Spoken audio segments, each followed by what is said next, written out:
and I didn't want to write this poem, and I saw a protest on TV that turned into a riot, and none of the news outlets referred to the protesters as animals or thugs or degenerates, and when the police car was burned on live television, and when the streets belonged to the will of the crowd, and no one ever said the aftermath made it hard to take their protest seriously, because they weren't protesting, they were just expressing themselves after their football team lost, or their soccer team won, or a statue came down.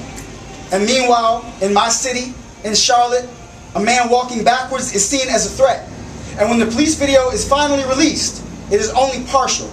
And Fox News quotes Rodney King instead of Martin Luther King, and they say, can't we all just get along like MLK would have wanted? And maybe they didn't know what King actually said was, a riot is the language of the unheard. Because they were too busy not hearing it. And they watched the wife's cell phone footage showing the gun being planted, and they say, see, he didn't have a book. And in another state, they watched the Burger King footage and say he was asking for it, and they watched the gas station footage and say he resisted.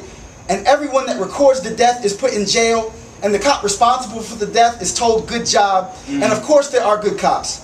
And when good cops don't expose the bad cops, we question how good they really are. And Trump says the bad cops are human and make mistakes too, and the one cop is quoted as saying the guy with his hands up looked like a bad dude. And the bomber who shoots at police and the white supremacist who commits mass murder in a church are both taken alive. And sometimes a white riot is 32-year-old Ryan Lochte being referred to as a kid with bad judgment. And all times, a black riot is 20-year-old Gabby Douglas being referred to as the nappy-headed girl who doesn't love her country.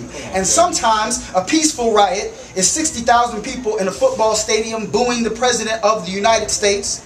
And all times, Colin Kaepernick taking a knee during the anthem is a violent attack on patriotism, and a person gets tired of other people not seeing race. And then the non-indictment writes a poem, and the Skittles write a poem, and the Hands Up Don't Shoot, and the bootleg CDs, and the Lucy's, and the multiple bullet holes in an unarmed body, they all write these poems that you don't want to hear anymore.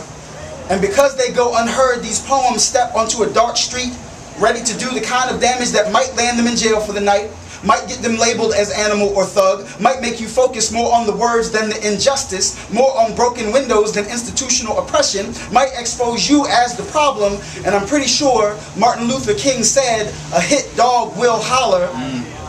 Or maybe I'm misquoting him, but the words never wanted to protest.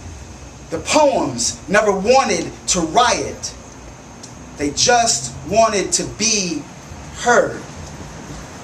Yes, sir. Yeah. Yes. Yeah.